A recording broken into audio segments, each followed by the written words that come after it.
really have evolved to be a very beneficial platform. This session, we decided to do something a little different, but part of it came out of some of the conversations that we have. And I remember, you know, Wendy, who is hopefully joining us here. I don't think she's here yet. No. You know, had talked. Oh, you are? Oh, good. Okay. For some reason, I've got this big recording thing that's blocking it. There you are. So Wendy had said, you know, this is how things work in the real world of, like, as Patrick said, you got to pivot. She said, you know, we're finally seeing all these events coming back and tastings, but we don't have a lot of space. And I had just had a conversation with Patrick, who was telling me about how that part of his practice is really blowing up. And so I just said, you know, what about a virtual tasting? And we chatted about it, and we all said, let's do one. So here we are, and I want to welcome Patrick Garrett, or Pops Garrett, from Bourbon Banter. Give us a little 4-on-1. Then what I want to do is I'm going to go around the horn and just kind of touch base with everybody, and then we'll launch into our tasting. But I thought if you could just do a little hello and tee it up. Great. Good morning, everyone. As Michael said, my name is Patrick Garrett. I'm the founder and self-titled Chief Drinking Officer for Bourbon and Banter. We are a 10-year-old bourbon and whiskey media company. We specialize in news, reviews, and education in the form of doing tastings, both virtual and in person, for our clients. And I've known Michael for a couple of years now, and really thrilled to be here and have a little fun before noon. So thank you. Isn't that the best part? Thank you, Patrick. Well, what I wanted to do is at least, I know that we've got a few people who don't have kits, not just for FedEx because it was after the deadline. Matthew McKee, I see, and so I wanted to just start by welcoming Matthew and tell us a little bit about what your story is and what you're seeing out there and what brought you to this roundtable. Oh, thanks. Nice to be a part of this. Give you I don't know how much I can contribute in terms of what I'm seeing out there, as we are a brand new gin brand. But my partner, Chris, and I, who looks like he hasn't been able to dial in just yet, and I started Upend Distilling a few years ago. We started selling the end of last year. So we have a Navy Strength gin and another one that's where the juniper is way turned down. We call it sweet tea gin. It's not a flavored product. It's not that sweet. Thinking about renaming it. But that's where we are. We just started selling and trying to get a sense of the industry and things to think about as we get going here. Where are you based? Where's your distillery? So we're contract distilling now. We're working with a distiller that's been making gin for few decades, and they helped us develop the recipe, since I had never distilled anything in my life, but we knew what we wanted it to taste like. We didn't want to buy bulk, so they're helping us with the distilling, and it's blended and bottled up near Buffalo. And that's the story. We got 2 SKUs right now, and we work with MHW as I use the term distributor somewhat loosely there. And Chris and I have been the 2 salespeople, really. And so we're exploring, you know, what really led us to this group is doing research on sales teams, right? How do we take the next step in terms of distribution with boots on the ground? And there seem to be different avenues there. And that's kind of the point of the process that we're in, figuring out who do we hire, how does that work?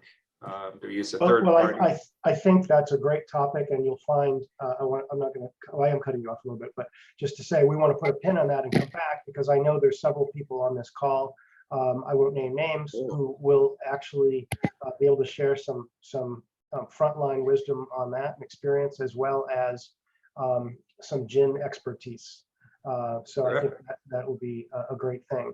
I want to also welcome another new distiller, Bob Manny, who he and I have met previously on some other projects, and I know I'll let you tell your story. Yeah, I too am just getting started here in the Chicagoland area. Going to at least initially be a non-distilling producer for whiskey. You know, my biggest challenge right now is I'm trying to find bottles. Believe it or not. We all. Well, yeah. Yeah, I mean, crazy. I mean, it's crazy. Well, I don't want to make anyone feel bad about this, but I was able to secure 120,000 bottles for a client that were already ordered by somebody else, and they passed on them, and they're arriving in February. So They that passed on them. What's that?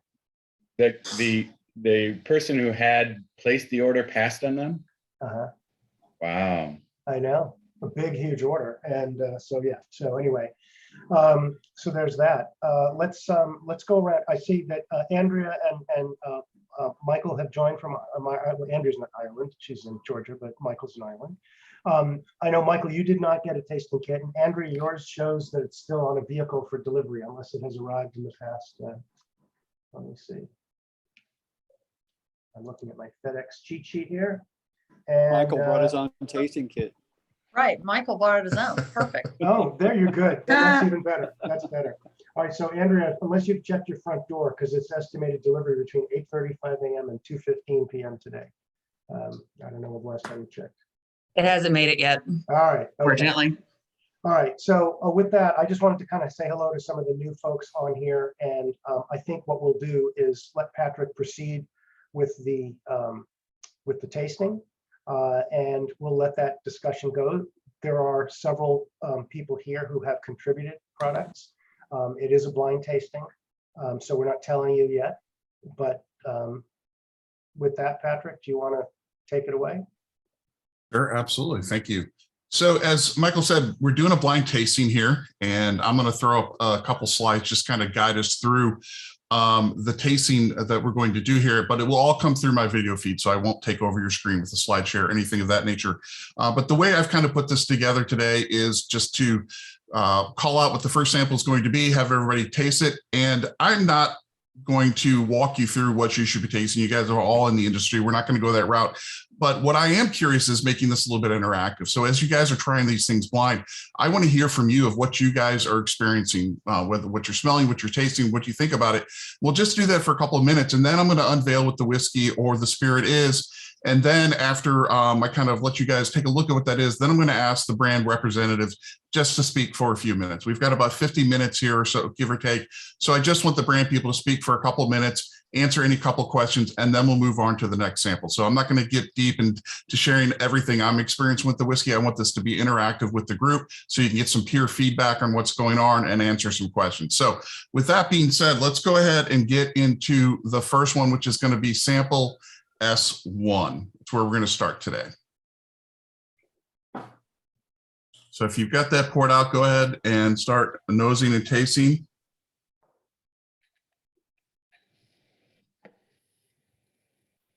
I think it'll be apparently clear up front that this is going to be, we're going to be kicking off with a vodka.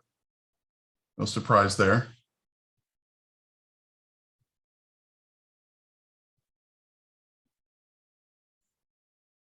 So feel free if you want to share kind of some of your initial thoughts as you're smelling, tasting of it. Like I said, let's keep it open and engaging.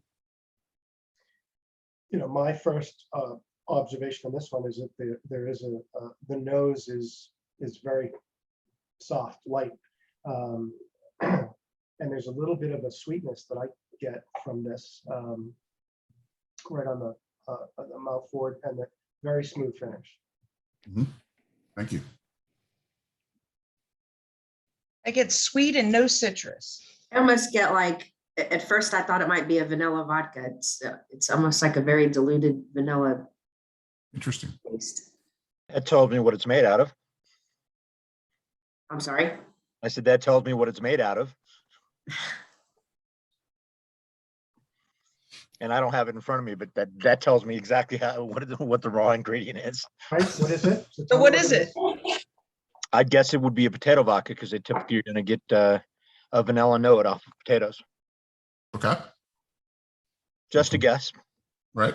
Absolutely. That's the fun part, right? Especially And I since don't you're have doing it from a to- distance without it in front of you.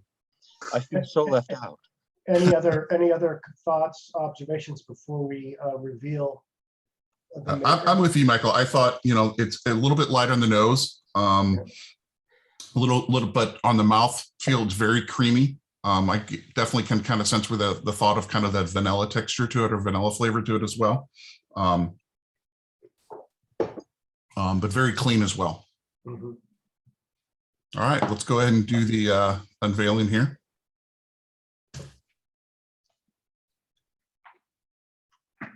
This is Legends 80 vodka. Okay. And this is going to be 80 proof. It's 100% American corn. Really? Yeah, exactly. Non-GMO, of course. This is Even. so I'm going to go ahead and let Michael tell us a little bit about their process, especially their quantum purity process that goes into this vodka. Michael, if you would. Hi. Well, quantum purity was technology that we've been designing for the last 12 years. We finally got a patent on it, and we launched our whole distillery 3 days before COVID. This technology reduces the congeners in alcohol 30 to 70%, depending on the type of alcohol it is. So basically, you could drink it, you can have a lot of fun with it, and then the next morning, because we've reduced those congeners, the chances of you having a hangover, the only one that's had a hangover on our vodka so far was my niece's boyfriend from California, and I'll leave that one alone. Is there a way, I know this is done intentionally, but Patrick, is there a way to, because I just see the legends in your little face box there. Is there a way to make it bigger just so we can see the package and read what it Yeah, if actually you want to is? spotlight it, I'm not a host, so I can't spotlight it myself. But if you spotlight the video, or Michael can spotlight Yeah, it, it'll come up full I screen. think I can do that, or I think if you click on your spotlight for everyone. There we go. Yeah, there you go. Thank you. Yeah. Thanks. Yeah. So what is the source of this, Michael? It's MGP GNS, but we're basically looking for somebody else because MGP just doesn't want to sell me. Ever since I won the double platinum with our wheated, they're refusing to sell me product. So we are looking for other. And we're helping with that. Yeah. But I think that that's the other point I wanted to make is the same process. We talked about it, I think, separately tasting, as Michael alluded to, their MGP wheated source bourbon won double platinum and best wheated bourbon in the Ascot Awards, and came in a three-way runoff for best of the best bourbon. It came in number 2 after in a challenge with Stag Junior and Weller. So that's pretty awesome. So, Michael, I'm curious, when you say that ever since you won, they don't want to sell it to you, what's your personal thoughts on why that is? I really don't know. I mean, I put in an order for 2 truckloads of the wheat when we won it, and which is 184 barrels, and then they turned around and doubled the price on me, and I then turned around and placed an order for just 1 truckload in June, and then again in September, and I still haven't got an invoice back. Wow. So I mean, I don't know what they're trying to do for me. Interesting. Too bad Andy's not on the call today. Yeah, exactly. Andy or well, Greg would have less impact on that, but yeah. Sure. Um, Great. All right. Any shall we other move on? questions Yeah. for Michael on this before we move forward? All right, let's go ahead and keep moving. So once again, if you've got something to cleanse your palate, please partake in that as we move to the next one. The next sample is going to be S2.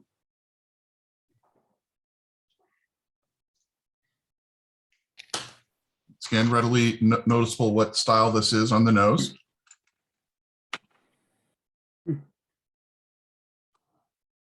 Yes.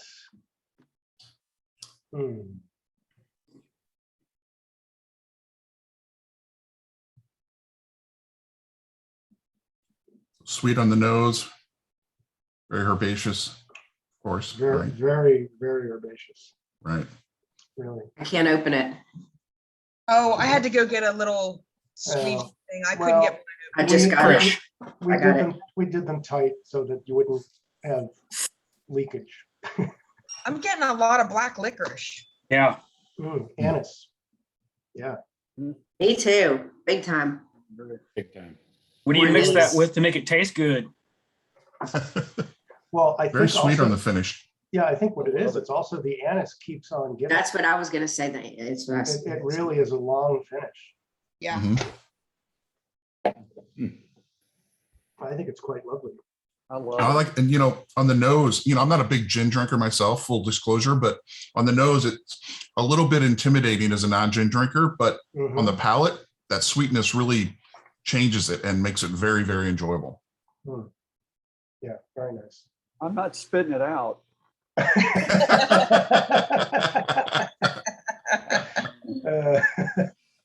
All right, let's go ahead and share what this is.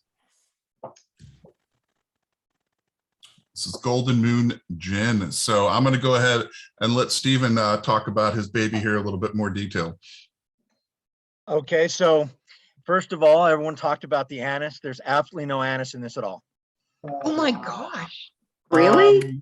We use a Turkish fennel for this product, and we get all the sweetness, or the vast majority of the sweetness that comes through in this product is from that fennel. And of course, fennel, licorice, anise all have anethol, which is that chemical that is giving you the taste you're tasting. So this is a very divisive gin. It's probably 90% of the people that taste it like it or love it, and 10% absolutely hate it. I like it, and I'm not a real gin person.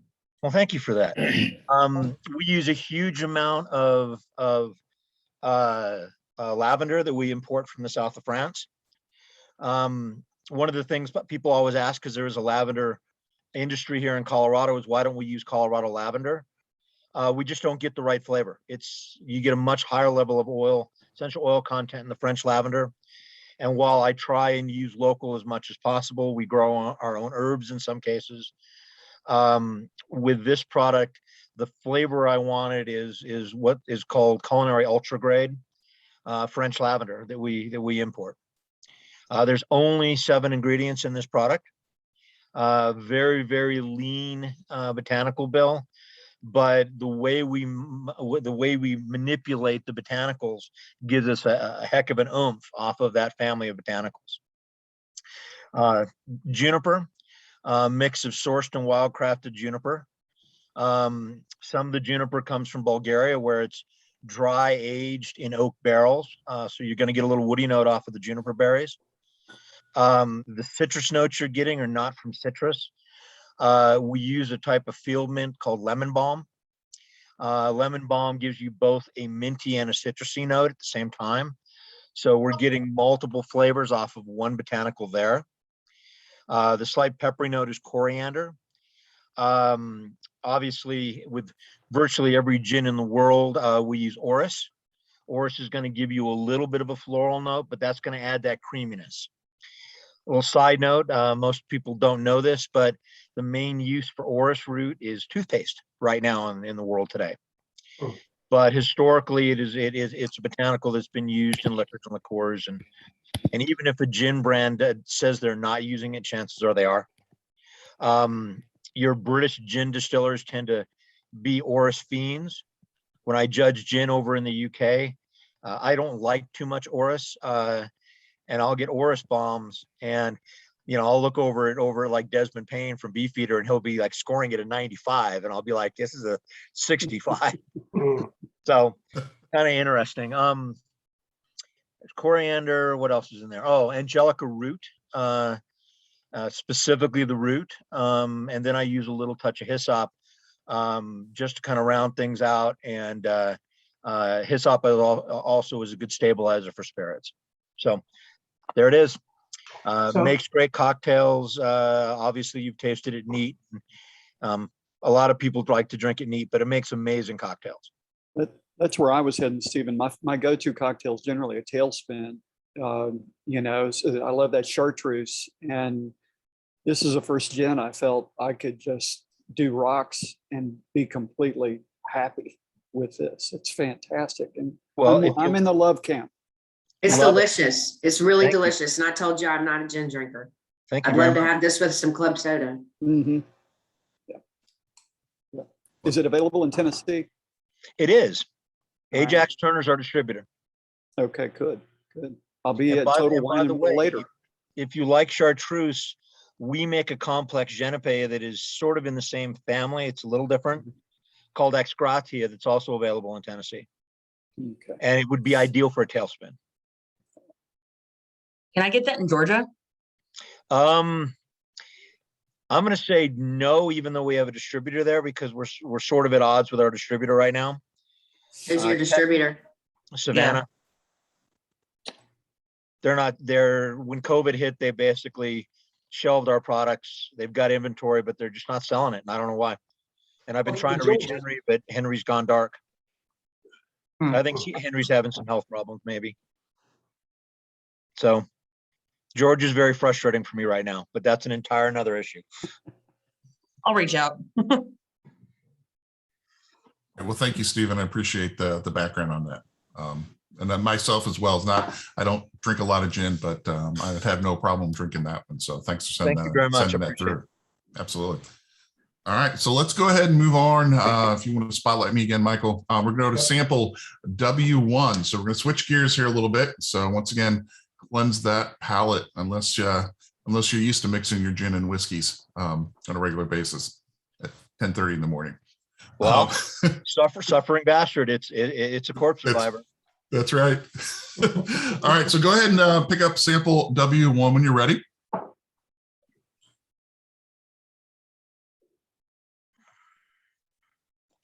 And when you want to chime in on what you're picking up on the nose or on the palate, we'll kind of start that conversation here. For me, this is, very malt forward. Mhm. I get a little bit of like toasted bran on the nose. Yeah, the Sweetness. nose is a really nice kind of, I would say, a sweet malt. Mhm. Kind of fresh.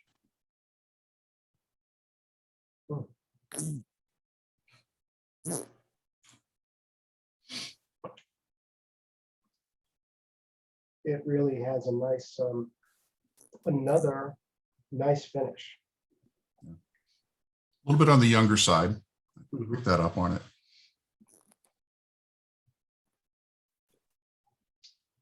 Nice little spicy, some peppery finish Mhm. mix in there that works really well. Doesn't seem off at all. Nice balance. Any other thoughts on this one? Well, I feel like there's definitely layers. There's that, that first tip of the tongue, and then just as it washes back, it's almost like it just is a slow progression. I really like it. I know what it is, but How about some other folks who don't know what it is that have sampled this? What do you think about this one? I like the peatiness. Yeah, I do too. Yeah. It's good. It seems real approachable. It'd be one I wouldn't be afraid to introduce to somebody like me who's not an overly sophisticated drinker. Sure. Okay. Well, this is one of the categories of styles of whiskey here in America that I'm enjoying watching a lot of things come out. So why don't we let the producer of this one talk a little bit about this. So we're going to throw it right back at Stephen here to talk about his Golden Moon Principium American single malt whiskey. All right, so this is 100% two-row Moravian barley. The Moravian strain of barley was imported into the U.S. from the Czech Republic in 1947 by the Coors family. We're in Golden. Coors is right down the street. They grow their barley in Colorado, Idaho, and Wyoming. The malt house is 2.5 miles from my front door. So we have a strategic relationship with them for malt. Basically, we have a silo that is sized to hold a truckload and a half. And when we hit the cone on the silo, we pick up the phone and The next day, another truck pulls up and refills our silo. So it allows us to pretty much continue to run as fast as we can possibly run. Not that we're doing that right now, but we're headed in that direction. This is our young single malt. It's a very young product. It is small barrel aged. I know there's a lot of controversy amongst distillers about small barrel maturation, but this is 100% small barrel aged. We partner with a very small cooperage in Arkansas, very old school cooperage. The oak is 4-year field aged oak, dry aged oak. Number 3 char. They only use wood fire, and I'm saying this because a lot of distillers don't realize how important the way the barrel is made is into when you finish your spirit. We have worked with other barrel producers, and we do work with other barrel producers just because of sourcing constraints. But with this particular product, with the small barrels, we're pretty anal about who we want to work with because we want a certain flavor profile coming off of that oak. So it is grain to glass. We use a proprietary method of mashing. It's a derivative of a Scottish 3-water mash, but it's distinctly different from what you'll see in Scotland. I did train there, and I know what most of the Scottish distilleries do very well, and my Scottish friends tell me that I'm being wasteful in the way I mash, and I tell them this called conjugate development. So there you have it. What else can I tell you about this? So when you say young, what is it? Oh, Barrel. it's 6 to 12 months in the barrel. Okay, so It's that young. also, that's the light color coming through there, but yeah, but it doesn't, I don't think it tastes that. Yeah, I mean, It doesn't taste that, and I mean, as you can see by the picture, we took a gold medal in 2019 in San Francisco with this product. So in one of the top competitions in the industry, the judges apparently felt it deemed a gold medal, which is very flattering. I will say that with every malt product I've ever produced here at Golden Moon, where it's grain to glass, we've taken gold or double gold with every one of them in San Francisco. So I'm pretty good at making tasty whiskeys, even young whiskeys. And some of I consult and do whiskeys for other people, and spent a bunch of time in Ireland on a big project for a couple of years until recently as well. So what else can I tell you about this? I'll tell you something else about this. My favorite cocktail with this is a Rob Roy. And so really a Manhattan and a Rob Roy are the same cocktail, except that a Rob Roy is traditionally made with a lighter whiskey, typically a Scotch. I call that drink a Rob Roy with our malt because it is a lighter whiskey, and it gives you a different result than the Manhattans I make with our bourbons and ryes. 2 parts Principium, 1 part Coqui Torino. I like to do 4 dashes of Angostura and a proper cherry, stirred, served up. It's a beautiful cocktail. And Stephen, when you say small barrel, how small are we talking? We're talking what in Europe they call a blood tub, so it's 20 to 22 liters. Okay. 5 to 6 gallons. Stephen, do you leave it in that blood tub for? Oh, we go to a flavor and color standard, so it's 6 to 12 months. Okay, long time for a very small barrel. So you list it as at least 4 months on the label. That's correct. We don't want to fall afoul of TTB, and if we ever were to get audited and they were to look, we're going to color and flavor standard. We've gotten some number 4 char in that's gotten a little darker, a little quicker. And so we pulled that. It is young, so it does have a little bit of a rough edge and a bite to it, but people seem to like it. Can I ask a question? I want to go back to, you talked about wood char, wood flame versus which most of the barrel makers are using gas. They use gas. Most of the barrel makers now use gas. Some use electric. I feel if you can get your hands on barrels that have been bent over a wood fire, you're just going to get a better flavor out of it. You're going to get some additional creosote and other chemical buildup from the wood fire. We work with International Stave for our full-size barrels. They make a great product. I worked with Calvin We've gotten some small barrels from Barrel Mill. The small family cooperage we work with in Arkansas whenever we can. I just get a better flavor out of their wood and out of what they do. They're hard to deal with. They don't have stock half the time, but they're worth the trouble. I have a question. Sure. It's not based on just taste fit. Why are you branding your products Golden Moon? Is it a play on words on your last name, or is there a different meaning, or? So we're in Golden, Colorado. Oh, And historically, during Prohibition and before Prohibition, what most people don't realize is moonshining in the U.S. became big business beginning at the end of the Civil War, because during the Civil War, the Union reenacted the Whiskey Act that had been limited during the Jefferson administration. And by the end of the Civil War, it was $2 a proof gallon, which was a princely sum for excise tax in 1865. So you started to see a large scale moonshining business, if you will, across the US. And here in Colorado, one of the centers for illicit whiskey production was Golden and Golden Gate Canyon, which is the canyon I live at the base of. And so you would see other places. Casper, Wyoming was pretty well known. Leadville was pretty well known. And when people would walk into bars and ask for illicit whiskey, they would typically say, I want Casper Moon, I want Leadville Moon, or I want Golden Moon. So we're Golden Moon. Sorry. Cool. Love that connection to history. It's excellent. I always like to ask where people come up with their names.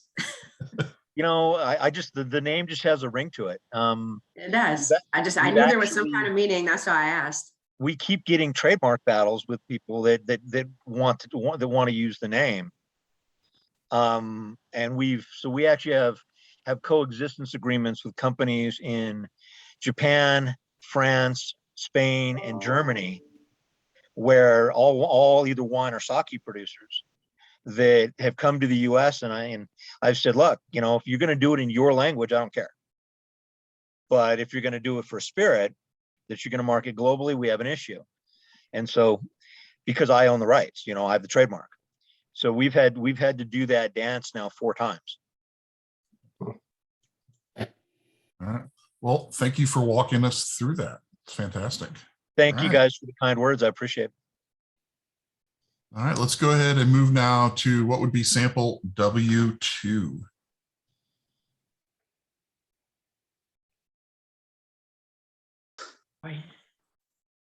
Well, I can't open this one. I closed it. I can't either. I got my thing.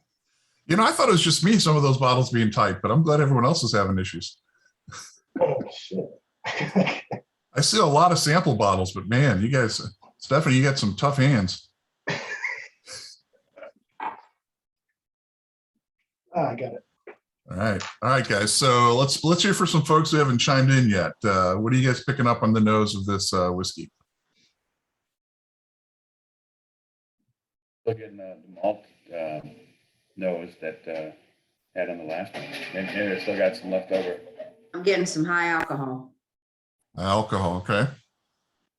Remember, blow in that glass a little bit if you want to push off some of that ethanol. I think the malt is a good call on this one.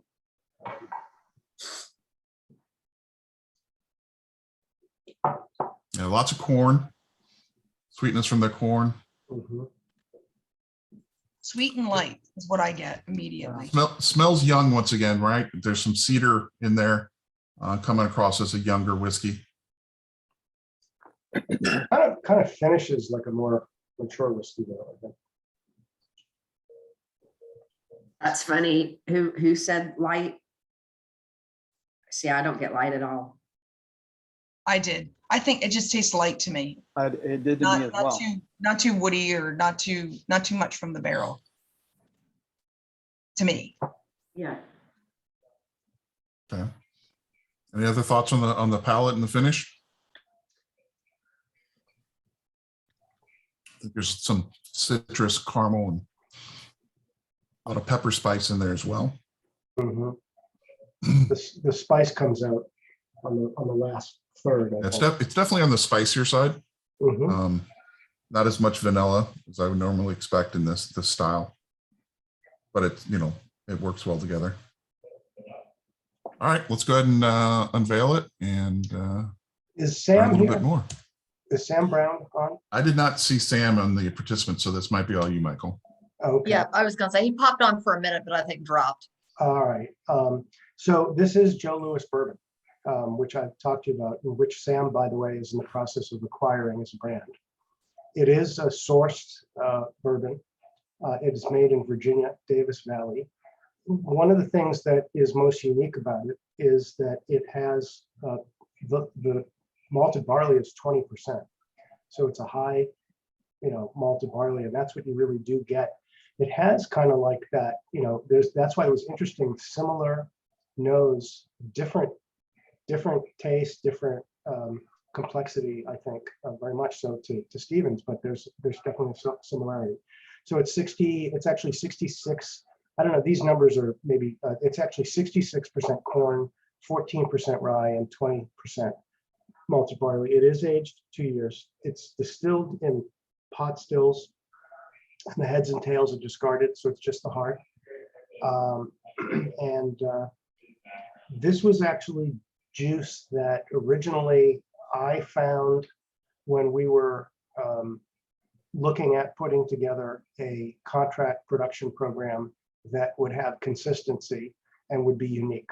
And one of the first opportunities we had was Joe Louis Bourbon when they were searching for the juice, and here it is. And it's never gotten a bad review.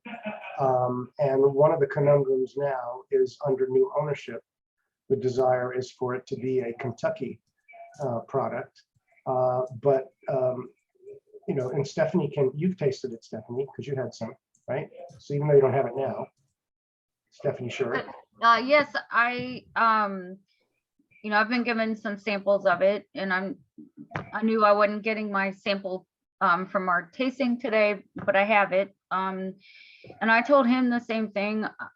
Listen, I get paid to evaluate a lot of whiskey from a lot of people, and I get paid to blend whiskeys. And to me, I think the nose is really good. It's an amazing nose. I could nose it for a really long time, and the flavor is initially really nice and sweet. I think the finish is really short, and that's what you get from something that's younger.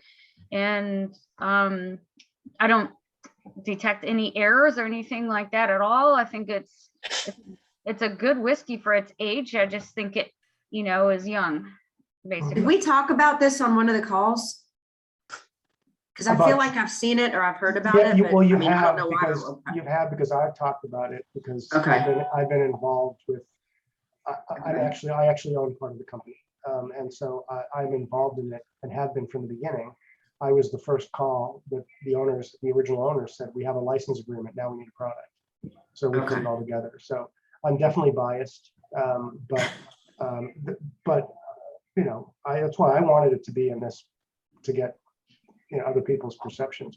And Sam has been taking bottles around Kentucky for the past 6 weeks, and asking for people to complain about it, and hasn't found too many complaints. So he's happy about that. I've had this before with Michael, and my big thing is I think agree with what Stephanie was saying. Is for me, I think it's a great start at 2 years.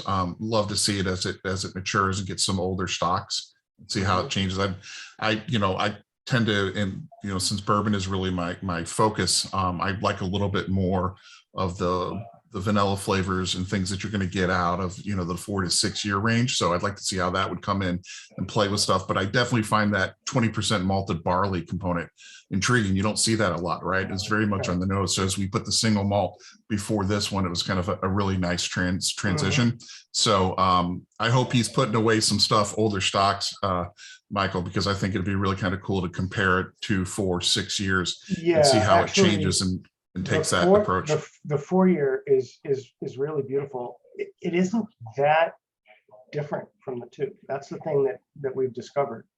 But it is there's a little bit longer finish. There's a little bit more complexity to it. In fact, I had somebody who wanted to buy a bunch of the 4-year-old, and it's all sold out. However, for those of you interested, the Bourbon Bond has financed a lot of this, and in the next 2 years, it will be available this year. Excellent. Hey, one comment on the high malt comment, content. Historically, you used to see higher malt content in your multi-grain whiskeys because the barley didn't have quite the diastatic power that modern malts have because of breeding. So you would get a more malty flavor, if you will, in most historical or mini historical bourbons and ryes, and for that matter, multi-grain whiskeys made in other countries. Sam has arrived. So Sam, I And don't keep know in how much. mind also, I'm a wine person. And I know y'all drink bourbon all day, every day. I don't. Well, so. wait, don't accuse us of drinking all day, every day. Yeah, I drink I a mean, lot of just malt, on I'm Friday saying. between 10 and noon. between 6 and 8, yes. Sam has arrived. Sam, did you get the chance to hear any of that input? I got in the middle of, not in the middle, just toward the end of the tasting of Joe Louis. Just curious as to what people thought, and if I mean, that's the question. I mean, what you guys think about it? I liked it. The nose had a high alcohol for me, but I mean, I tasted it neat. And then I put a little water in it. I like it, and I'm not a big bourbon drinker, and I wasn't a big gin drinker. So there's been 2 winners for me today. I believe, Carrie, you're not going to be able to say that in the future. Well, short. It's the popular opinion is that it's short in the back, and it doesn't linger around too long, but it also doesn't have the young burn that a 2-year-old normally would have. It's not going to set your hair on fire, but for 90 proof and 2 years old, I think it's, in my opinion, and a lot of people around here who've tasted it, it's got good legs in the glass. It's got a great nose, people think. It's got a nice mouth and a smooth back, and it just doesn't last as long as an older, an aged bourbon would last in your palate. But that's, I guess everybody's got their own, their own tasting requirements. So I find it pleasurable and easy to drink. I'm not a big drinker anyway, but I like to sip it. It's nice, and I don't want to mix it. I don't want to even put ice in it. So that's my opinion of it, for whatever that's worth. A little prejudice. Well, but you've also been taking this around in Kentucky where people know bourbon, and you've gotten some good feedback. I've not gotten one complaint. I've not gotten one. I had a distiller taste it early this week, Monday, I think, and it was the shortness. But that was it. He said, for what it is, it's really good. And I like the fact that it's a high malt,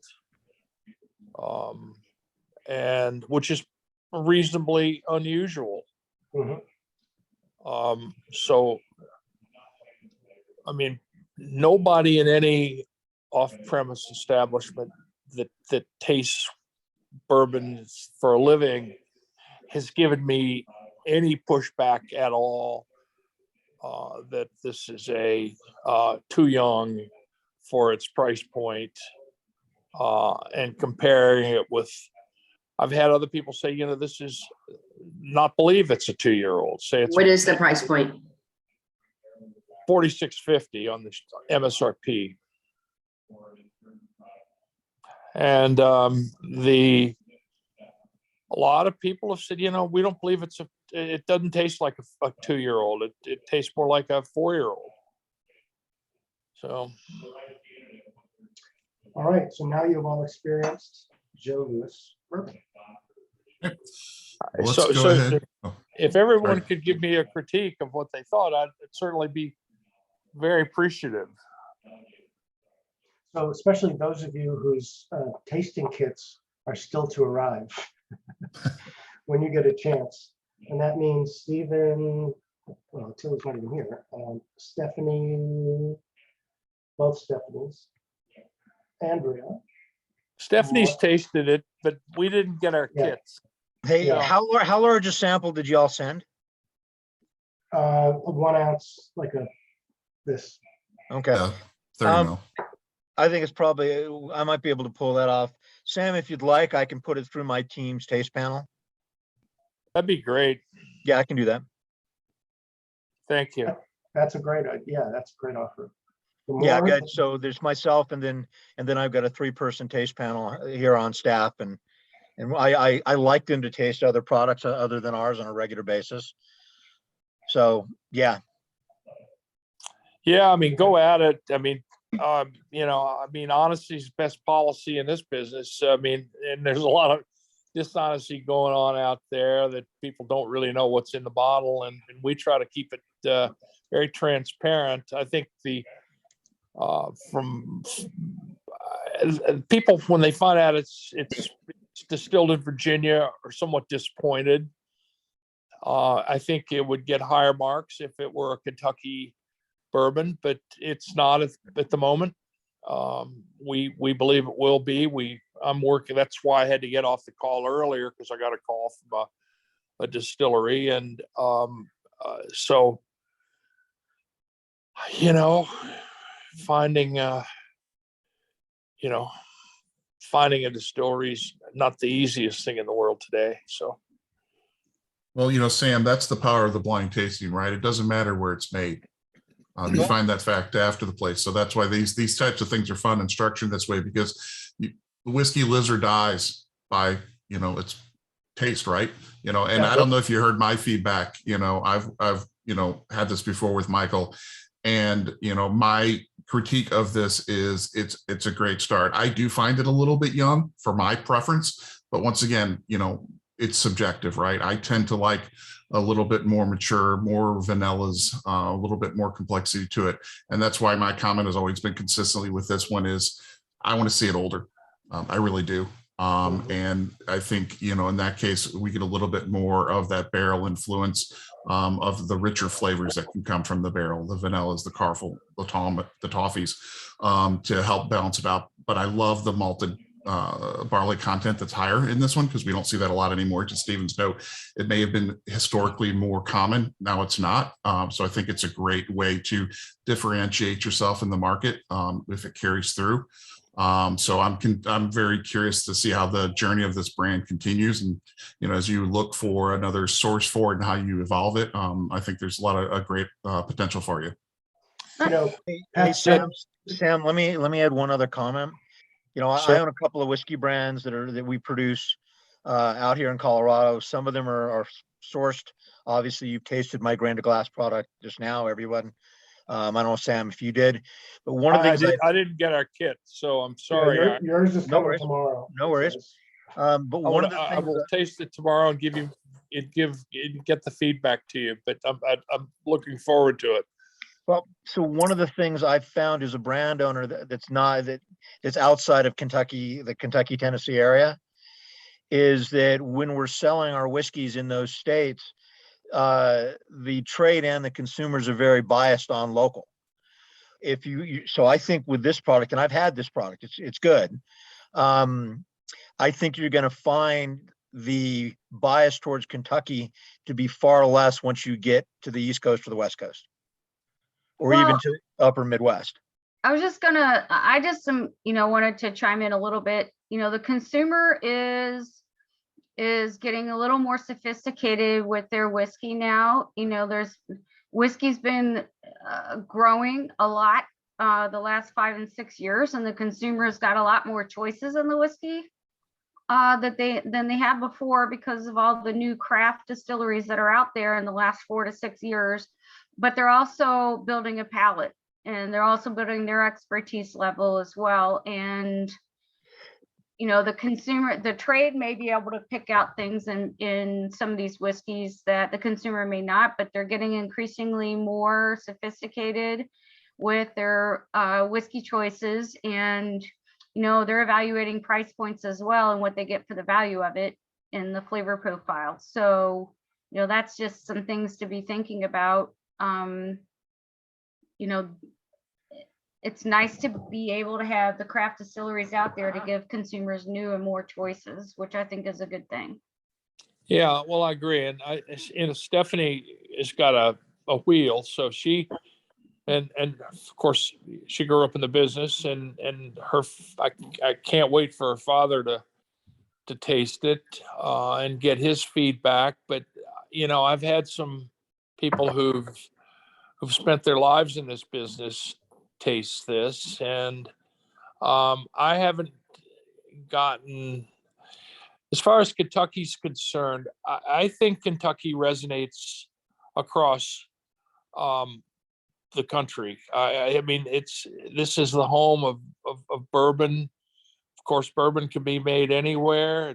I mean, obviously, ergo Virginia, and this distiller, I believe, does a terrific job, and there are lots of great bourbons across the country. But I still believe that Kentucky is is the maker's mark of bourbon. It's where it originated, you know, or at least that's the history of bourbon is Kentucky. So I think it's not gonna hurt us to keep it in Virginia, but I don't think it's gonna make it sell any more or less if we're here. All right, we have to do one more taste of W2 before we move on, because Stephanie Pater just got her kit. I just went running out like a child on Christmas Well, morning. as So you did that, I just got a pop-up from FedEx saying your box was delivered, and then I saw you got up from your chair. So yeah, exactly what I was getting the responses. So cool. so I am tasting W2. So Okay, fine. Drink it again. exactly, everybody. Wow. I have a call with That's Southern and South Carolina at 1:15. I may as well get ready. Yeah, exactly. There you go. Absolutely. All right. That's delicious, especially at 12:28. So that is very, very good. I had not had the pleasure to taste this yet. So it's Give us the commercial real estate perspective. right. Well, I was going to say we drink this all day in commercial real estate. What do you do? I think the comments of its age is it doesn't taste as young as you would think it would. I think it's delicious. I love it. And thank you for getting my kit here in the nick of time. I'm sitting here looking at my front door, hoping that No, FedEx shows up. yours isn't coming till tomorrow. For some reason, everyone in Kentucky, yours and Stephanie's storage just got moved to tomorrow, and we were sending one to a dealer who's actually at the Sealback Hotel, and his is not going to arrive till Sunday. These all shipped out at the same minute. That's nuts. It's crazy. Was All that right. regarding the seal back? What's that? What was that regarding the seal back? Oh, just one of our attendees who's not here was checking into the Sealback today, so we shipped it there, but it's not even going to get there till Sunday. So. Oh, okay. Hopefully they're still there when it gets there. Yeah, well, he will because he's there for Okay. ACS. Sure. All right, Patrick, All right. you're back. All right. So let's go to the final sample, W3.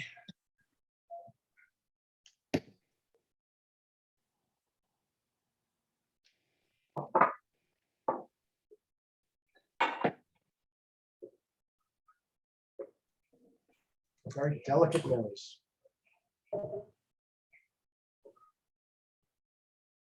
Mm.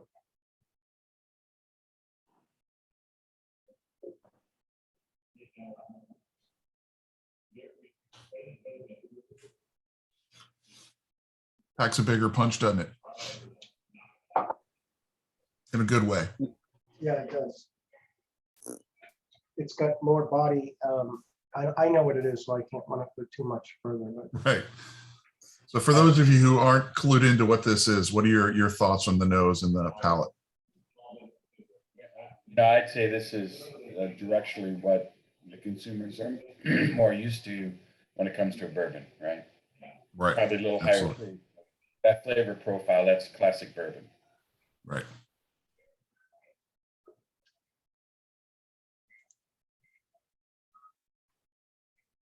Was that Bob that was talking? Yeah. Yeah, it was. So Bob, where Yeah. would you put this from an age perspective if you had to guess? I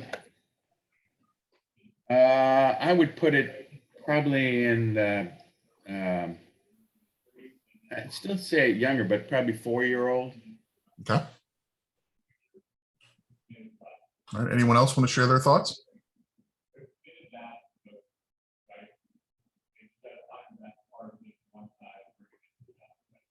What do Okay, you think? I guess people should have been spitting more, Stephen. I think they're all passed out. no, it's just those of us. So, Michael, do you want to? What do you think the proof is on this liquid? So I think it's 100 plus. Yeah, I Really? agree. Yeah, absolutely. Well, let me go ahead and unveil it here because I know we're running out of runway here. So, Michael, you want to talk about your second spirit this evening or this morning, this afternoon? Yeah, we're real proud of this one. This is a full barrel, uncut, unfiltered. We've just done a cleansing filter on it. We went through all our barrels. Ty, which is my master blender, which has a fantastic palate. He picked out 3 or 4 little unicorns we found in our racks, and we did a full barrel proof at 122. This one I think I sent you was 122.8 proof. It's just under 3 years old.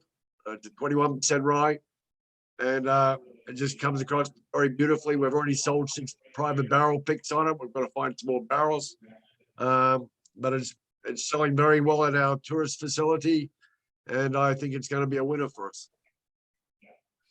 Now, does this go through any of that quantum process, or just the bourbon? All our products use our quantum purity. Okay. So again, So basically, this is 75-21-4, which is probably the most common sourced mash bill, whether it be from MGP or from Green River or from what have you. And it's extremely popular, but I think that what they've been able to do with this by running it through the system at barrel proof, I mean, it's amazing, 122 proof. It really doesn't, it feels, it feels high alcohol, but not overpowering at all. I find it really full bodied. If there was a full body description, I think it would be this. Really nice. well, don't all jump in at once, please. Well, I was surprised that what it drinks like versus its age. So I think I don't know if it's that process or just good barrel selection, right? Which can happen is, I'm with Bob. It's, drinks more like a 4 to 5 year range. So that's always enjoyable as well. I like higher proof, so that's always welcome as well. But to your point of Michael saying that it doesn't drink that hot, I would agree. I would put it in probably the 110 range. So for the people who don't like high proof, it's good. I have not put any water in it to see how it proofs down if I add it yet, but I just did. Curious, how did it hold up? Yeah. Okay, good. So I like that. I enjoyed it. I like high rye mash bills myself, personal preference. So this is tasty. I'm getting a little bit of that Kentucky hug off of the proof, which is nice. This is a nice way. I'm going to go right into lunch. I'm going to have to get something heavy now. But I enjoy this, and I'm going to take the rest of my sample tonight and throw it in an old fashioned and see how it goes. So That's what I was thinking. I'm digging this one. I have a question. Is this a Kentucky?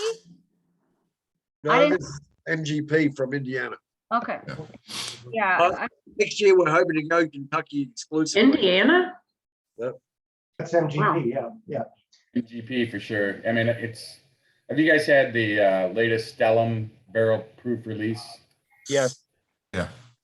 I mean, I don't have the kits, so, I can't really make any comments, but I could see people nosing it and it looks dark in color.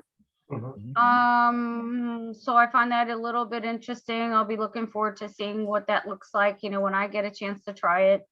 I am not, like, I know who I am. My profile is that I like usually a 90 to 100 proof whiskey. So it'll be interesting to see at 122, whether, it's got any characteristics. I can always add water, of course, and proof it down to the flavor profile I like. But I thought that was interesting that it has a nice dark color, and I could see that visible in a FaceTime chat. So that's Stephanie, you're gonna get your sample tomorrow, but I'll bring this bottle because I was gonna bring it to give to Sam.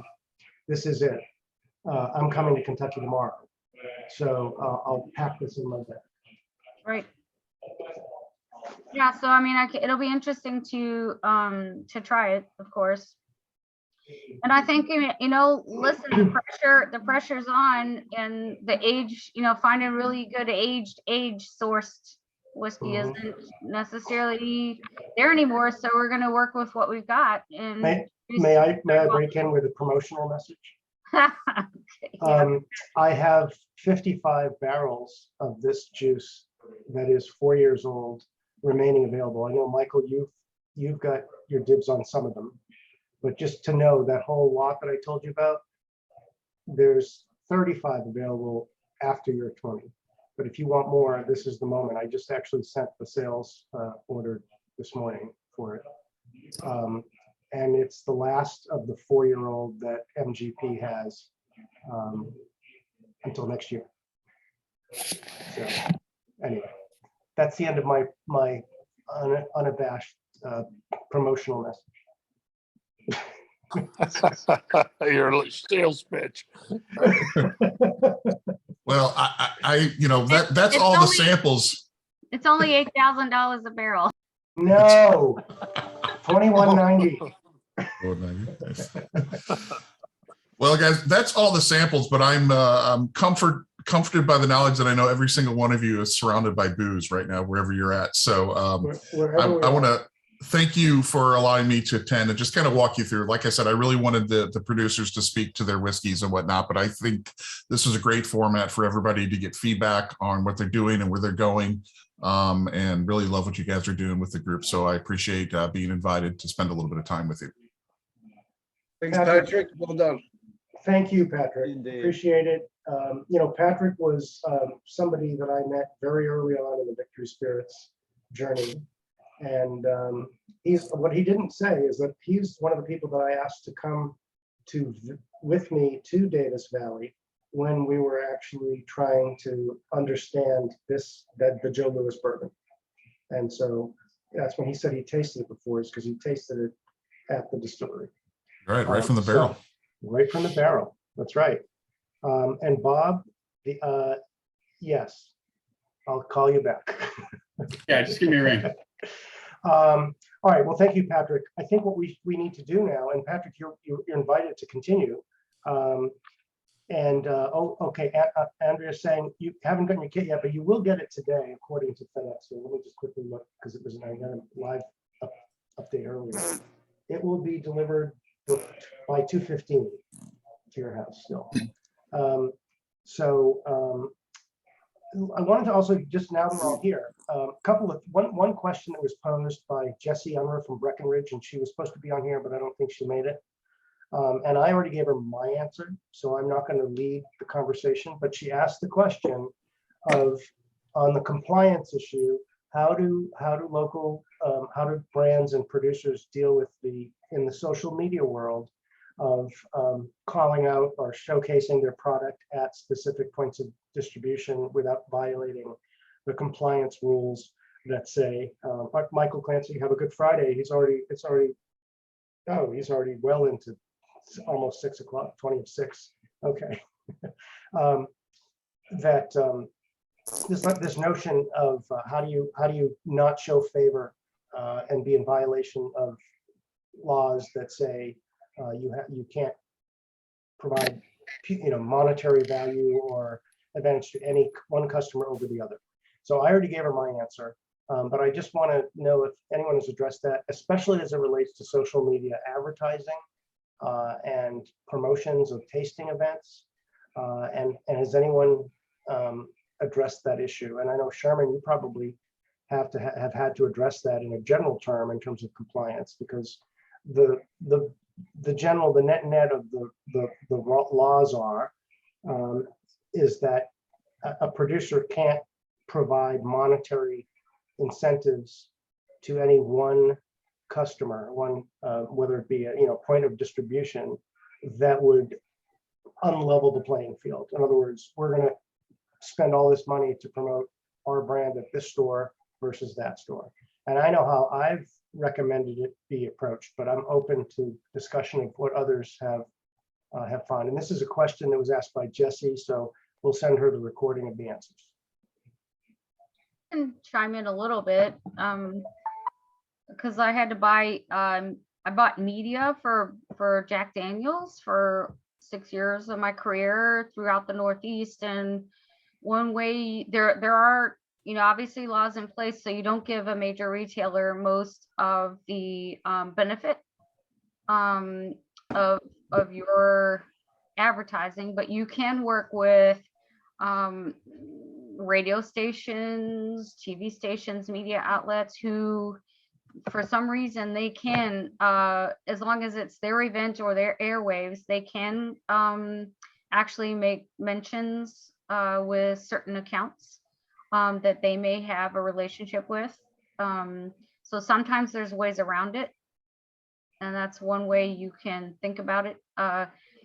The issue is, I'd be curious in the last 10 years, if you're sitting in your car, are you paying for Sirius XM so you don't have to listen to a commercial? Most likely. Or you have Pandora, or you have, means, other means, besides traditional media in your car. But I have clients of mine that have used radio recently, and they do get hits immediately after they either have a commercial or they make an appearance. You can do work with a local radio station within your community, do a talk about your whiskey, those types of things, for as long as they have a consumer audience that's 70% or more above the age of 21. You can do those types of things. And I have clients that have done that, and when they do, they get an immediate hit on their products, and they've noticed that. So that's just a thought for you. Anyone else? Because I before I weigh in on. Well, some of these things are a per state basis also. To a degree. I mean, every state has a limit. I mean, it's not a generalized statement really, but I do agree with the radio avenue, and also like Western and upstate New York is a huge television commercial market for alcohol. I'm wondering if her question was more based on working with individual retailers and giving them barrel displays and doing tastings and those sorts of things. I don't think it was about that. I think it's more focused on the pure social media, and I think the position that I have advised and taken is that there's multiple categories. There's ad dollars, and then there's mentions, which you can't control, user generated content. So it's the secret sauce is the hashtag and the campaigns to get people to say, hey, I found this. To get the bloggers and the influencers and all that. Because that's it's valuable, but it's not a monetary thing. And until there's a lawsuit about it. Well, and a lot of them, like, listen, I just did, I was just on the Real Housewives of Atlanta with one of our brands because one of the housewives likes it. And that was all free. I mean, we did not pay them. But were you talking about specific points of distribution? That's the question here. It's not about the brand. It's about specific. I wasn't speaking about points of distribution. I was speaking about the wine. Right. but that's the difference. But, and then There's in not- I don't turn, think you it's, know, I don't think it's as much of a question about brand promotion. I think it's about saying, here's an ad that says you can buy this bottle at this store, right? And so the position that I have taken, and I'm not saying that I'm right, except that I've had a number of conversations and read the rules and interpret them. So we did, when we first launched Joe Louis Bourbon, we did specifically invest in proximity advertising that would be ads that said, you know, if it was within a mile of that store, it would say Joe Louis available at Joe's package store, only served up to people. But we did that for every. I thought you are allowed to do that. But you know, only if you offer it to everyone. In other words, you can't just, that's the key. You can't just say, we're going to invest in a budget to promote Tower Liquors. Here's our product at Tower Liquors. You have to offer it or make it part of your plan for all of your points of distribution. But Right. Are it's- all of your points of distribution going to order 500 cases? No, but that's the point. You don't necessarily have to, you have to offer it. There's a thing, you have to offer it to them. And Yeah. sometimes it could be, are you agreeing to buy X number of cases and in exchange we'll do this? It's as long as they've had the offer. Right. If they say no, then okay.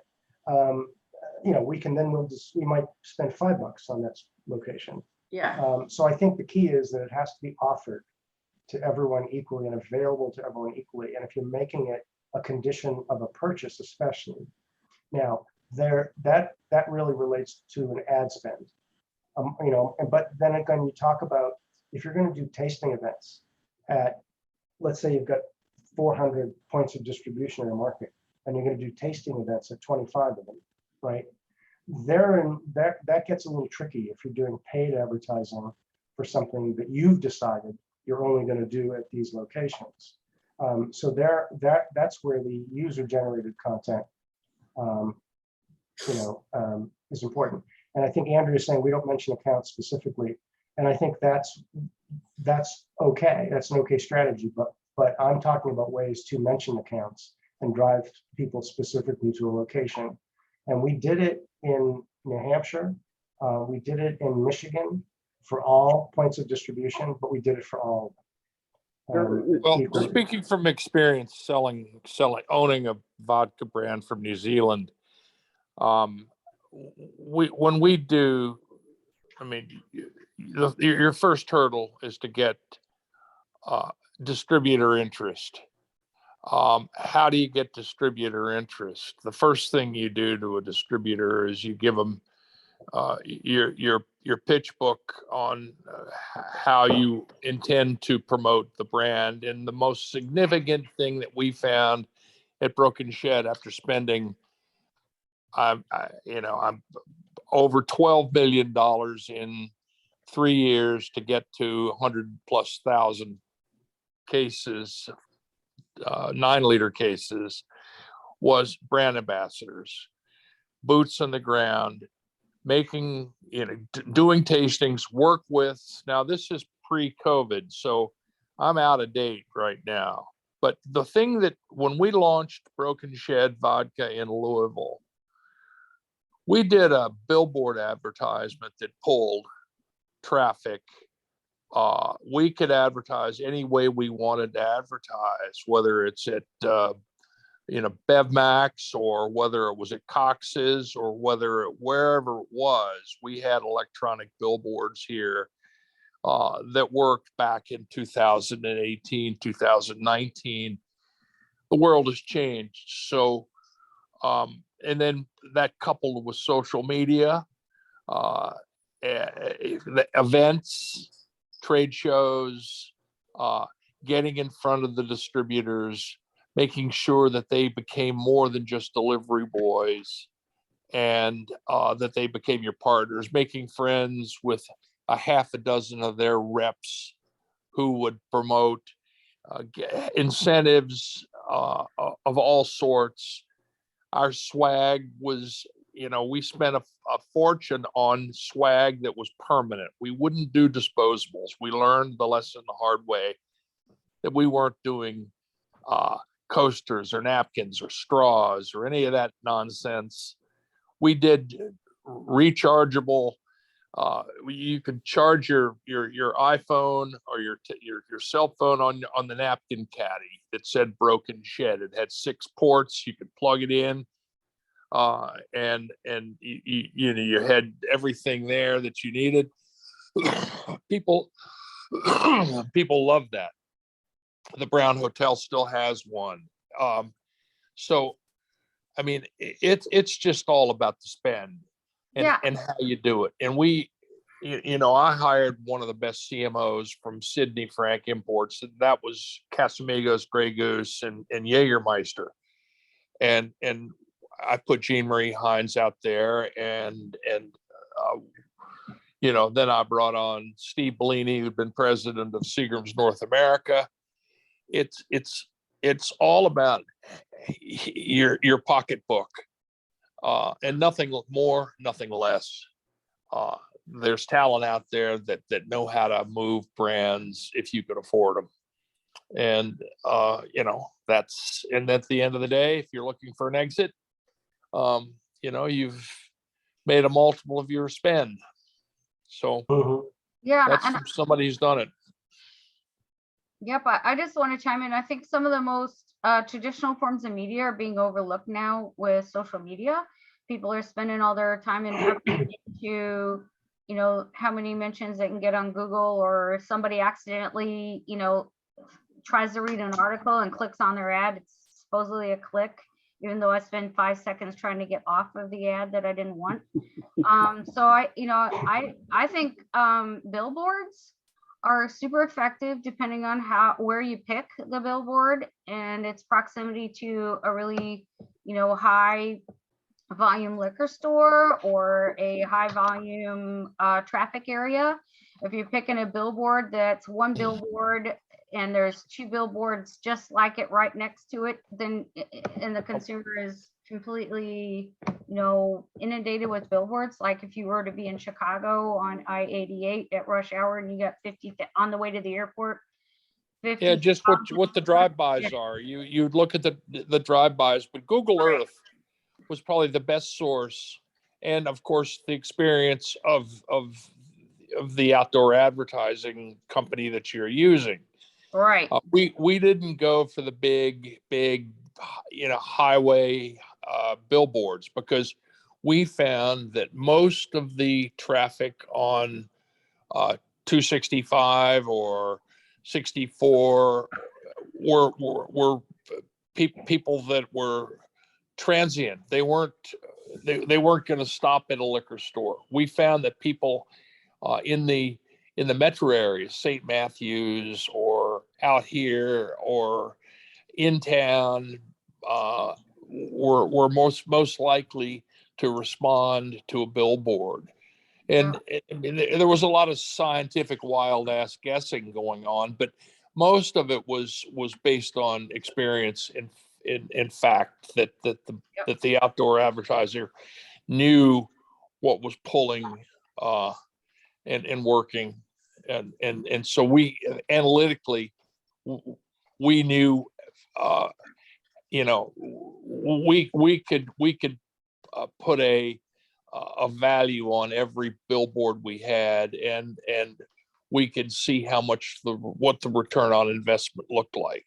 Right. Which is something you can't do on social media. Right. They tell you they can do it, but really, like I think, like I say, I feel like some of the traditional forms of media are getting more overlooked for clicks, and I don't know that really you get the value out of the clicks sometimes. But that's another topic for another day. It also depends on who your customer is, because all the millennials or whatever, the 20s, 30s, even some of the 40s, I mean, everybody's looking at Instagram.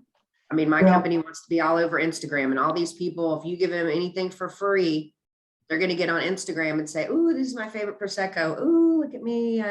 All my friends drinking Moscato," or whatever. I mean, we get so many requests. I mean, I'm talking about big name celebrities. I mean, I won't even Well, name them, 'cause I could probably get in influencers. trouble, but yeah, they're influencers. So Like can If I you had weigh, and can I posts weigh a in? product for their party, and then my company thinks it's a home run because we're gonna be all over Instagram As a and Twitter person- and But whatever. what we found about millennials are they're not loyal customers.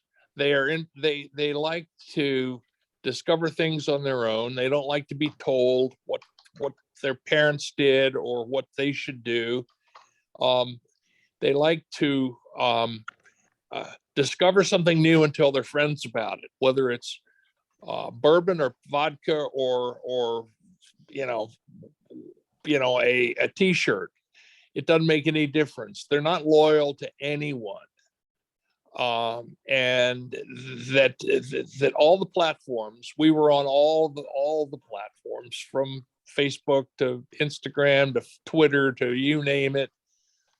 We were on it, and we couldn't justify the cost of all these platforms, because we do, Survey Monkeys, we do all kinds of testing to determine what our return on investment was, and we never could find out exactly what the pull through was on a spend on big social media. It was just the traditional stuff, as Stephanie said, stuff that people have forgotten because social media has picked up such a head of steam in people's minds. And but the traditional stuff of getting it into someone's mouth is the in my opinion, the only way you're going to ever succeed in building a brand, is getting it in their mouth. That's tastings, and working with the bartenders, the mixologists, mixology contests, and all of these things that are simple to do in theory, but expensive in practice, but you have to do them. So, and Michael Clancy has raised his hand, and Sherman Moore is jumping out of his skin to reply. I can tell from the visuals. yeah. Right. Well, anyway, that's my experience on trying to sell vodka in Kentucky or elsewhere. Or elsewhere, right? Yeah. Yeah. In 30 states. Michael Clancy, what were you? Yeah, I'll just throw in there with a couple of observations and maybe a question for you guys. So, I mean, what we've seen here is that traditional media, so newspapers and stuff like that, newspapers and magazines, anyone under 30 certainly doesn't buy them in general.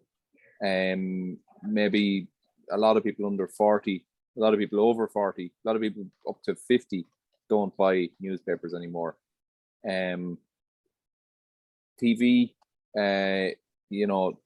certainly anyone under 30, they don't watch TV. They might watch Netflix on their TV or Disney Plus on their TV, but they don't watch the TV programs, scheduled TV programs with advertising in between. Just doesn't happen. Now, I suppose there's an opportunity there in terms of brands that we've got exposure, say, in the run up to Christmas last year. We got exposure on morning TV program for our we developed this gin school at home kit, and so we got a food blogger, food person brought it on that show, and literally that was on the show at maybe 8:39 a.m. and by 10 a.m. our website had crashed.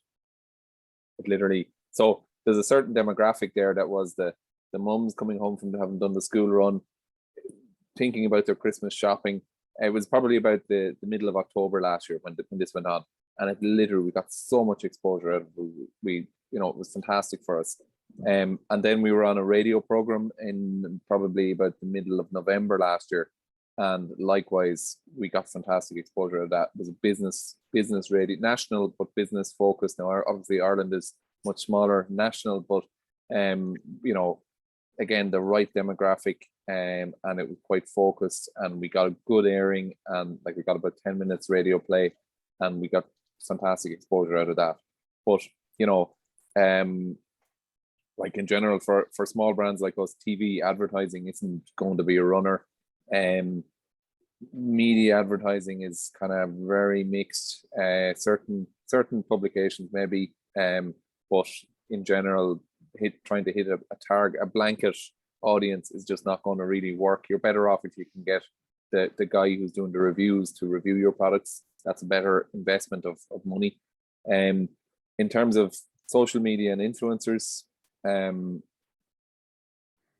yes and no, but in general, no, I would say, because you get your 30-second slot with them, and then tomorrow they could be reviewing something else completely, you know, from a big brand, and they'll give them much more I think time because they've got much more money from them. So I can tell you about print media. We would not do. I just want to finish off there just to say kind of that what we do find worthwhile is kind of micro influencers who are probably more targeted in the drink space. So you have lots of these guys who are doing whiskey reviews, and we're doing gin reviews and vodka reviews and stuff. And a lot of them are doing it for the love of it, right? They're not doing it to make money out of it. A lot of them have other jobs. This is their pastime. This is their hobby. And particularly since COVID times, they've been bored, and this is what they've thrown themselves into. And you're better off throw a few bottles at those guys and look after them, and they'll give you good reviews, which actually creates and helps build your brand. That's just my thoughts on it. Well, back to print media, you know, Kentucky or Louisville has a magazine called The Voice. I call them wannabe magazines because every city, every town, Connecticut, you know, if you're in Greenwich, there's the Greenwich magazine. If you're in Westport, there's the Westport magazine, and they're all in there are these events. Tesla used to do events, and we would get invited, or some clothing manufacturer would do events. So we would do the events. We would bring the brand ambassadors. We would bring, you know, the product, but we would only do that if they would promise us that there was enough media coverage and that we would be in the magazine, and it would cost us nothing.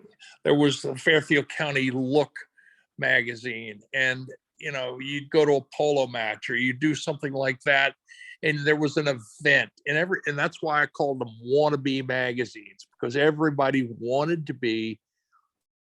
to have their picture in that magazine, you know, being with someone of some influence. And surprisingly, they worked.